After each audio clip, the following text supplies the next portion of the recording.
Delegado Abílio Pereira, seja bem-vindo. Prazer muito grande recebê-lo. Boa noite. Boa noite, Milton. Boa noite, professor. E boa noite, ouvintes. Estamos aqui mais uma vez para participar do seu programa com muito prazer. Professor Sérgio Borges, seja bem-vindo também. Prazer muito grande recebê-lo. Uma boa noite. Uma grande alegria, Milton, de participar com você e com o delegado Abílio Pereira. Bom, senhores, para começar a nossa pauta desta noite aqui, dividindo com os nossos ouvintes, obviamente o programa é produzido pela Central Bandeirantes de Jornalismo para os nossos ouvintes, sempre com muito prazer, recebendo os nossos convidados, né? E temos o prazer de ter, neste domingo, dois brilhantes convidados, homens que conhecem muito sobre a história política, não só do Rio Grande do Sul, do Brasil, enfim, homens com experiência, né? Professores na academia, enfim. Renan Calheiros, isso é um deboche? O que está querendo? O que está acontecendo na realidade? Vem cá, para um pouquinho. Tudo bem. O povo é que elege os senadores, os deputados, enfim. Mas para um pouquinho. Será que esses 81 senadores que estão lá dentro do Senado da República, eles também estão com um sintoma de deboche na sociedade? Eles querem mesmo ir para o desafio? Eles querem ir para o fio da navalha com o povo? Eles querem ir até onde eles pretendem ir, achando que o povo está aqui parado, que nem babaca, enfim. Porque, olha, nada mais, nada menos, isso soa para mim, está entendendo, como um grande desafio. Aqui quem manda somos nós, vocês pagam a conta, quem escolhe quem somos nós e acabou. O povo que se dane aí nas ruas. Porque se fizer um levantamento, uma pesquisa, né, esse Renan Calheiros estaria fora. Mas ele é tão cara de pau. Pesquisa que seria feita. Esse cara é tão... Ele tem uma cara de pau tão grande. Ele gosta de fio da navalha. Ele gosta de ir para o fronte. Olha que o coleguinha dele lá, que desembarcou e voltou, está na Casa Mata, caladinho. Não se ouve falar no Jader Barbalho. Ele está lá encostadinho. Mas ele está no problema do Ranário. Ele está vindo. Enfim. Então, esse Renan Calheiros, olha aqui, ó, pelo amor de Deus. Mas a que ponto nós chegamos agora a entregar o Congresso Nacional ao Renan Calheiros? E com o aval, pior de tudo isso, do Partido dos Trabalhadores, do PMDB, que jurou lá atrás, no processo de democratização, queria lutar pelo povo, para o povo, que o poder emana do povo, um discurso que acabou, né? Quando morreu Ulisses Guimarães, quando saiu Teotônio, quando aquele grupo forte do MDB saiu fora, acabou. Agora virou negociatas. Discurso que não passava de um discurso, né? Aqui mesmo, em Porto Alegre, né? Aqui mesmo. Né? Eu às vezes tento entender, sabe, esse mecanismo, sabe, que não consegue depurar, através das eleições, selecionar um perfil, né, de moralidade, né? E agora mesmo estava aqui o José Aldo, né, descrevendo esse processo, que eu também já constatei isso, virou um caminhão de refrigerante na beira da estrada, e eu vi o pessoal avançar em cima disso, sabe? Mas eu acho que isso não é... Eu acho que o maior problema, sabe, é o seguinte... Professor, se os caras lá em cima estão dando um mau exemplo, estão roubando descaradamente. Claro que o erro não justifica. Sim, aí o pessoal faz igual. Eu estou dando exemplo. Faria igual. Não, mas eu tento entender isso, sabe? Eu tento entender. E eu acho, eu tenho um sogro, sabe, que me deixou uma grande herança. Ele diz assim para mim, ele me disse assim, olha, a maior parte da população é honesta. Por isso que você consegue ser empresário, que está todos... A maior parte, 99,9% das pessoas são honestas. A desonestidade é em número inferior à honestidade. Eu acho que o problema é o sistema eleitoral, sabe? Por quê? Porque as pessoas, a maior parte das pessoas, não se interessa por política. Não se interessa por política. E não lê jornal, inclusive. Esses jornais, sabe, impressos e tal, são muita pouca gente que lê as colunas, sabe? O rádio já tem um grande número, uma franja muito grande, sabe? Pessoas mais até bem humildes, sabe? Ouvem e tal, né? Ficam na noite. Então já há uma abrangência maior. Então, a qualificação, consciência crítica, sabe? É muito diminuta. E, na realidade, o povo é obrigado, porque é obrigado a votar, sabe? E quando ele vota, ele não sabe nem quem vai votar, porque ele não tem consciência de, às vezes, mais ou menos, sabe que existe aquelas pessoas, porque é um sistema de reeleição, as pessoas podem se reeleger, que eu acho que isso é um problema da República, é a reeleição, que ela vai contra o princípio da impessoalidade, que as pedras na República, para mim, deveriam se mover para não criar limo, né? Então, esse problema é que indicação de juiz, indicação... Ou seja, essas mesmas pessoas que você está criticando, que são os políticos, indicam os membros dos tribunais de contas que vão fiscalizar as contas, sabe? Que é o órgão auxiliar na fiscalização, porque o legislativo não tem só como objetivo, como não é escopo, finalidade, não é só fazer a lei, mas um dos objetivos primordiais é fiscalizar. E não fiscalizam, né? Porque tem esse processo todo.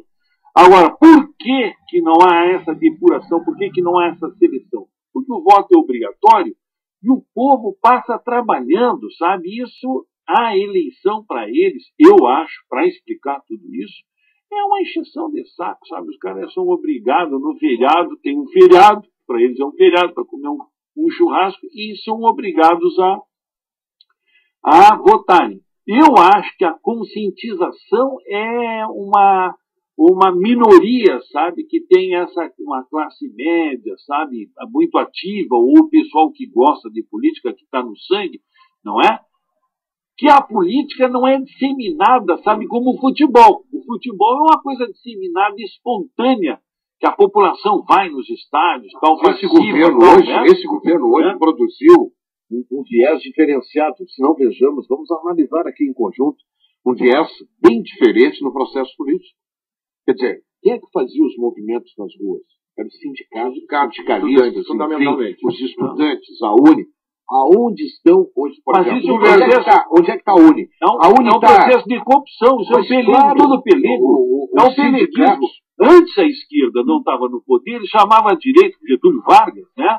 Aquilo vinha, o Estado de cima para baixo determinava. Hoje, a política, ela comunistou, sabe, ela ocupou, sabe, sindicato, grupos, inclusive até, vamos dizer, entidades de classe, sabe, de profissionais, entra dinheiro nesse negócio todo. O cara não pode falar, porque senão tem que provar, mas todas as pessoas que participam, sabe, das entidades, vê que às vezes aparece muito dinheiro, sabe? Onde é que o senhor acha que são os grandes líderes sindicais?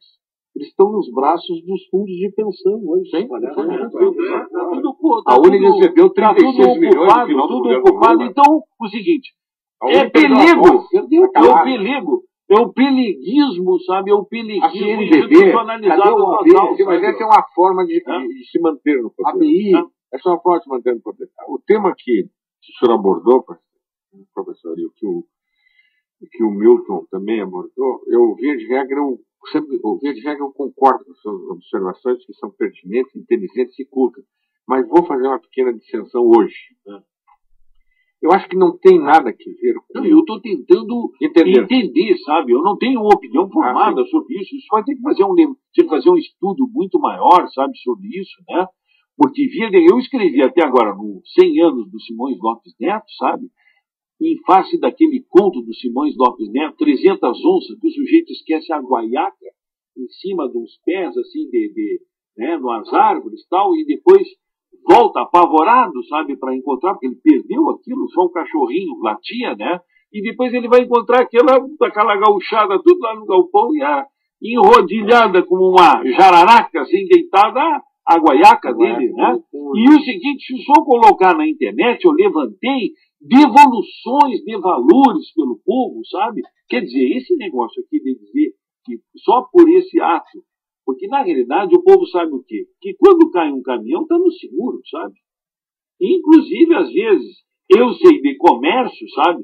Ali em Capão da Canoa, tal, na entrada, assim, um cara me disse assim, olha, tu quer comprar latinha de suco, não sei o que, tal, mais baratinha, vai num lugar aí que tem aí, num lugar aí X, né? Eu fui ver que é tudo sinistrado, sabe? Sinistro, sabe? Que bota, você tem amassado na lata, tal, eles colocam as coisas mais baratas lá, né? Tá dentro da validade, não houve rompimento do lastro e nada, né? Então, o povo, eu raciocinando sobre isso, Eu acho que ele sabe que tem um seguro sobre isso e que aquilo ali caiu numa vala comum que, vamos dizer, vai ser colocado fora ou vai ser, não tem mais valor. De qualquer forma, isso demonstra... Manifesta eu não faço isso. Eu não faço luzes, nem as luzes de uma moralidade. Nem os meus filhos, nem eu faço uma coisa dessas, né? De fazer um tipo de coisa, de avançar numa carga, né? Caída, né?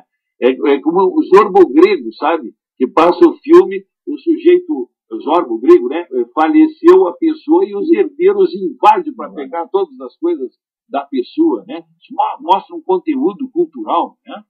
Mas um dos problemas maiores é exatamente, né, essa coisa que John Kennedy Galbraith falou com relação ao Estado novo, o Estado amadurecido, onde as eleições são financiadas, né? E que há esse processo de corrupção e corruptores. E os corruptores sempre estão do outro lado do balcão, porque na realidade a gente vê sempre a atividade privada, sabe, sempre diz, olha, tem que desestatizar, tem que botar a culpa no público, mas quem corrompe o público, porque o público faz o quê? São regras de fiscalização, estabelece limites, e esses limites às vezes são burocratizados demais, e a atividade privada quer exatamente azeitar, sabe, determinados canais, ainda mais porque o Estado investe muito dinheiro, sabe, muitos valores, né? E eles precisam exatamente, vamos dizer, pegar os investimentos, os contratos esses, né? Agora mesmo, o que aconteceu? Baixou o preço da energia elétrica, sabe? Subiu a gasolina. Não, mas o senhor vê, baixou para o povo 19%, mas para os empresários, para as grandes indústrias, foi 32%, 34% isso. Ora, na realidade, essa baixa de energia vem por causa de um problema, que é a guerra das moedas, para combater o doping social chinês e o doping econômico, monetário, que a moeda é baixa e eles não pagam direitos sociais. Então, dão 30%, por quê? Para exatamente o processo de siderurgia, sabe?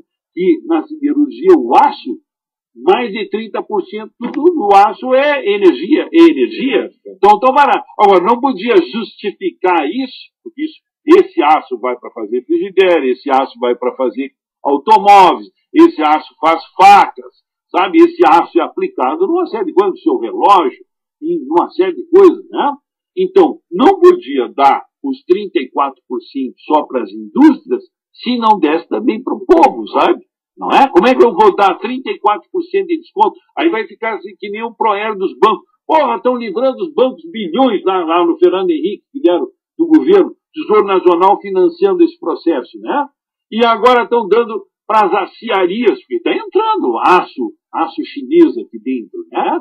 A maior importação foi de aço, sabe? Então, em função dessa pressão que ia quebrar o processo de desindustrialização, o governo foi obrigado, sabe, a dar 34% de energia descontar, sabe? Porque isso tem uma cadeia, sabe? Para salvaguardar não só as empresas, mas também os empregos das empresas, porque são milhares de trabalhadores. Mas isso não podia ser justificado, senão abrir uma boca desse tamanho, o pessoal, só para as indústrias e para nós não, né? Para o povo não, né? Então o processo é muito complexo dos interesses, o que o John Kennedy Galbraith fala, que às vezes vão ver esses, e aqui é o Renan Calheiros, né? O Renan Calheiros e o outro, que é o Henrique Eduardo Alves, né? Um dos processos que tem esse processo de 2007, Operação Navalha da Polícia Federal, né? E que localizaram exatamente essa distribuição de valores, né? Através dos assessores Francisco Bruzzi e Edson Bezerra. Edson Bezerra, que veio do empresário Zuleido Veras, né? Então, a Polícia Federal gravou, fotografou, né? Tirou uma série de coisas. Isso em 2007.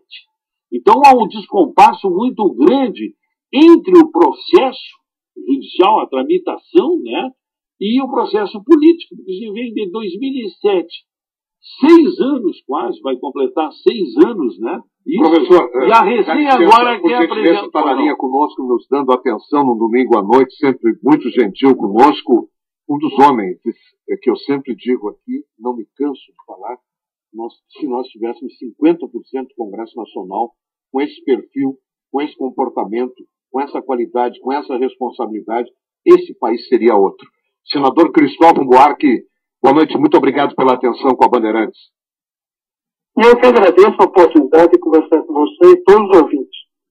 Senador, nós estamos aqui com o professor da academia, professor Sérgio Borja, professor de Direito Constitucional da Universidade Federal do Rio Grande do Sul e da PUC, e com o professor também, delegado da Polícia do Rio Grande do Sul, Abílio Pereira. Estamos aqui num debate com os nossos ouvintes sobre essas questões aí que envolvem o Congresso Nacional. Parece que o Congresso vai num caminho de suicídio, né? Cada momento, e que é o coração da democracia. Agora, em março, esse país completa 28 anos de democracia, e nós estamos cada vez mais perplexos, né, com o que vem ocorrendo dentro do Congresso Nacional, especialmente tratando-se da eleição de Renan Calheiros. O que o senhor pode trazer aos nossos ouvintes, senador Cristóvão Buarque?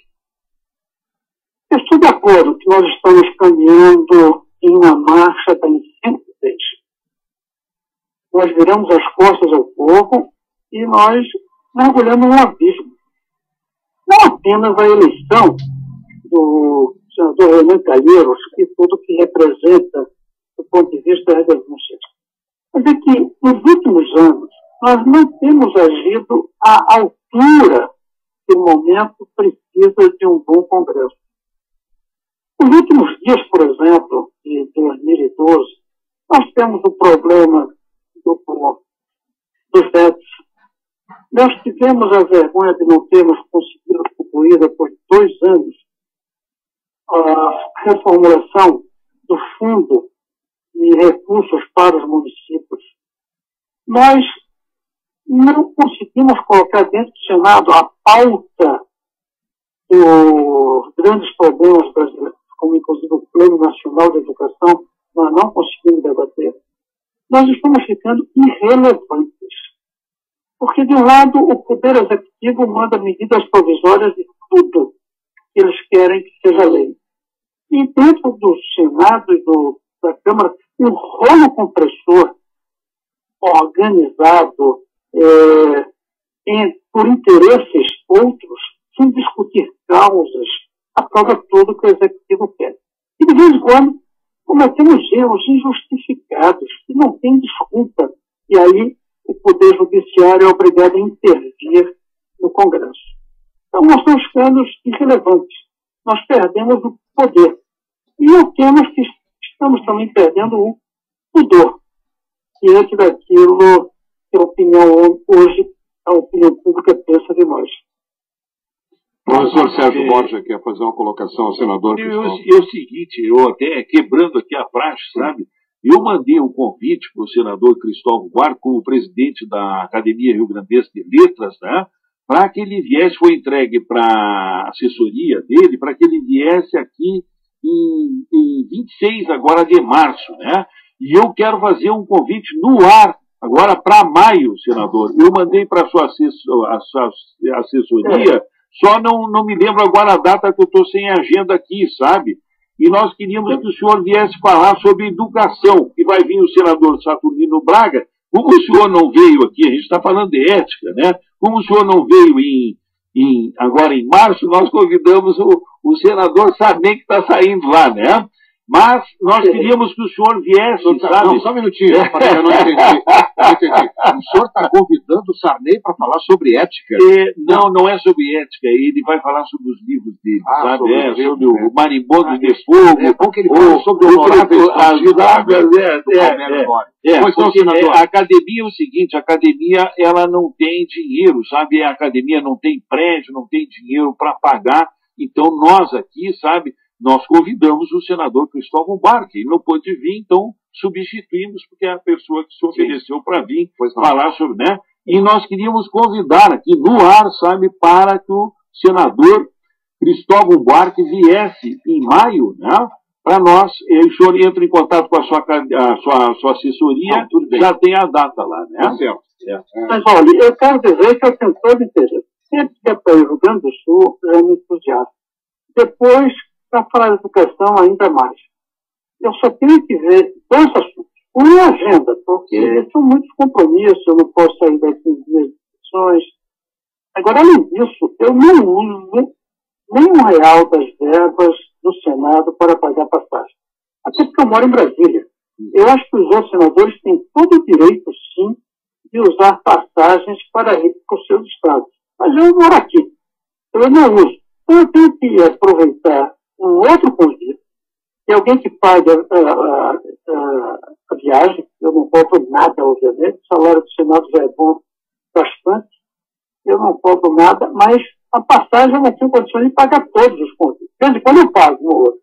Eu vou ver se eu combino um outro convite que faz combinar com poder falar para vocês e eu teria o maior prazer. Sim. Delegado Albino Pereira, pois não. Eu gostaria de fazer uma pergunta ao senador, e ao mesmo tempo que eu cumprimento, se esta desilusão do povo brasileiro em relação aos políticos e à política não está vinculada diametralmente à má qualidade dos políticos brasileiros nos últimos 20 anos. Eu não sei o que a gente chama de má qualidade, embora eu reconheça que, de fato, quando a gente para os discursos de hoje com os discursos de antes, a dimensão de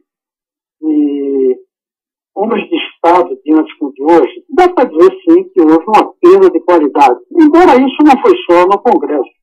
Nós temos essa perda também no Poder Executivo. Aqui para nós já temos judiciário, não temos aqueles nomes que tínhamos antes. Isso é verdade. Mas a minha mais grave é que o processo em si, independente das pessoas, criou uma república imperial. O presidente da República no Brasil, a presidenta da República, eles têm um poder imperial. Eles não têm o poder de presidente que tem que negociar com o Congresso. E não tem isso, que compraram, entre aspas, o compraram, para não dizer que é mensalão, compraram a formação de uma base espúria, sem nenhuma identidade ideológica, sem nenhuma semelhança de posições, e que aprova tudo que o governo quer em troca de favores. Eu volto a insistir que eu usei o verbo comprar, não necessariamente em torno a dinheiro, às vezes em torno a acordos para ocupar cargos. Por outro lado, de fato, tem hoje uma maneira de pensar que política é para tirar proveito pessoal, que política não é para você realizar um projeto nacional. E isso levou ao que você chamou de perda da qualidade. É uma perda da função social, da função da política com P maiúsculo, da política para mudar o país. Hoje, se você consultar as pessoas do Senado, eu não sei quantos eles pensam que têm compromisso com a história do Brasil. Mas olham 5 anos na frente. Eu não sei quantos. A imensa maioria está pensando nos próximos 5 minutos. Que proveito pode ter? Pois, senador, é exatamente isso que Vossa Excelência acabou de explicitar, é que está na raiz do problema da política brasileira. Na medida em que os políticos estão no Congresso Nacional, e Vossa Excelência é, sem sombra de dúvida, uma das exceções cintilantes desse Senado, é que eles estão mais preocupados com os 5 minutos futuros do que o destino da nação brasileira. O senhor mesmo, na sua argumentação, afirmou que essas articulações são espúrias, que essa maioria é artificialmente construída, e os interesses do país, eles ficam submetidos aos interesses, primeiro, dos partidos e dos seus integrantes. Essa baixa qualidade, para não dizer outro termo um pouco mais agressivo, essa baixa qualidade faz com que o jovem não se preocupe mais com o interesse político da nação, que os homens de meia idade deixem de fazer, e, sobretudo, aquelas pessoas que poderiam contribuir, sim, para o processo político brasileiro, se afastam porque o senhor Renan Calheiros e outros que tais estão sendo dirigentes, ele está ocupando Um dos poderes da nação vai ser o presidente da República em qualquer impedimento que tiver. Um dos problemas maiores é a fusão da tripartição do poder, né? Eu chamo tudo isso, esse fenômeno, sabe, de a democratura, sabe? É a partidocracia, sabe? Uma plutocracia, cleptocracia, sabe? Violenta, que é uma legítima ditadura civil corrompida, em que não se pode mais, vamos dizer, modificar, sabe? Porque, na realidade, o que se vê é adernando entre os dois polos, PT e PSDB, que dão o ritmo, e a governabilidade é dada sempre, sabe, em todo esse tempo pelo PMDB. Não é? Então, há uma fusão, né, da tripartição do poder, legislativo e executivo, e começa a afrouxar o controle sobre o judiciário através da indicação dos juízes das cortes superiores. Isso é um processo, sabe, começa a se instituir, manda quem pode, obedece quem precisa, através de um processo, sabe, já não isento mais, e com o problema da quebra do princípio da impessoalidade do artigo 37 da Constituição Federal. Então, para uma das provas disso é a falência dos partidos. Total. Não significa nada você ser de um partido ou outro. O meu partido, aliás, o candidato contra a Ana Calheiros era do meu partido, PDT. Nós temos 5 senadores. O voto foi secreto. Pelas nossas contas, todos do PDT não votaram no Pedro Tati, que é do PDT. Nós somos um partido que fala, até influenciado pelo Gaúcho Brizola, como o único partido da educação, que sempre fala em educação. Portanto, uma parte imensa dos deputados do PDT votaram contra 10% do PIB para a educação. Então, nós estamos perdendo a dimensão de compromisso de um partido em relação a bandeiras. E cada um, eu me identifico às vezes mais com pessoas de outros partidos, eles comigo, do que com eles com o seu próprio partido e eu com o meu partido. Tirou uma misturada completa em que cada parlamentar representa ele. Não representa mais um conjunto organizadas em um partido. E quando você começa a representar você, é claro que aí começa o interesse pessoal, privado, a falar mais alto do que os interesses da nação brasileira. E, pessoalmente, nós temos poucos anos de vida. Aí nós começamos a pensar no imediato. E nós somos capazes de tomar posições olhando no longo prazo. Essa é uma característica não só do Congresso. A presidência da República hoje, nenhuma das medidas que ela toma é pensando 20 anos na frente. Eu diria nem 10 anos na frente. Se você olhar a política, que a gente pode chamar de política econômica, os pacotes econômicos da presidenta Dilma, até que não estou errado, mas para a próxima semana. Mas nem para o longo prazo. Não é nada que se veja do governo Dilma em que você diz que ela está pensando 20 anos na frente. Quer dizer uma coisa, coisas corretíssimas. Programa de transferência de renda, como a Bolsa Família. E eu não posso ficar contra, porque eu fui um dos que inventou isso com a Bolsa Escola no Distrito Federal. Mas eu não vejo a presidenta dizendo como vai fazer para que em 10, 15, 20 anos ninguém nesse país precise de bolsa. O que a gente vê é comemorando um número maior. E não dizendo, esse ano diminuímos em 2 milhões os brasileiros que precisam de bolsa. Veja o problema da tarifa de energia. Claro que é positivo baixar a tarifa de energia, tanto para as famílias como para o setor privado produtivo. Mas, no longo prazo, isso vai incentivar o aumento do consumo de energia em uma realidade ecológica que a gente vai ter que reduzir o consumo de energia. E não há investimentos para procurar energias alternativas. Vou dar mais um e termino. Veja o caso da indústria automobilística. O governo gasta 8 bilhões para reduzir impostos de automóveis. Quando a gente sabe que a saída para o Brasil não está mais no carro privado, está no transporte público. E não gasta dinheiro no Brasil para definir outras formas de transporte público. Gasta dinheiro para vender mais automóveis. Tudo funciona na base do imediatismo. O executivo e o legislativo também. O voto de balotagem, que veio para o bem, para dar legitimidade e consciência aos executivos, foi a causa maior para o mal da extinção dos partidos. Porque hoje, formalmente, temos dezenas de partidos, mas substancialmente, materialmente, temos só os dois partidos. O que está no governo e que manda, e o que está na oposição, que já é minguado, porque foi optado já, como o senhor falou, pelo governo, através de mecanismos escusos. Tá? Bom, E o que está no governo, o partido do governo e o partido da oposição, são misturas de posições diferentes. Vamos falar com franqueza. Veja bem, vamos falar com franqueza. Dos 18 votos que nós demos a Pedro Táxi, nós não temos identidade ideológica com a maioria desses 18. São pessoas que votaram no Táxi para ser contra o governo, e não por uma questão, digamos, de posição ideológica de querer uma presidência diferente. E dos que votaram no Renan Calheiros, uma boa parte de pessoas pensam até próximas a mim, do ponto de vista ideológico, do futuro do Brasil. Mas, olhando imediato, votaram por ele. É uma tragédia. Eu acho que você falou, eu nunca tinha escutado, mas eu vou começar a dizer, que nós extinguimos os partidos. Sim.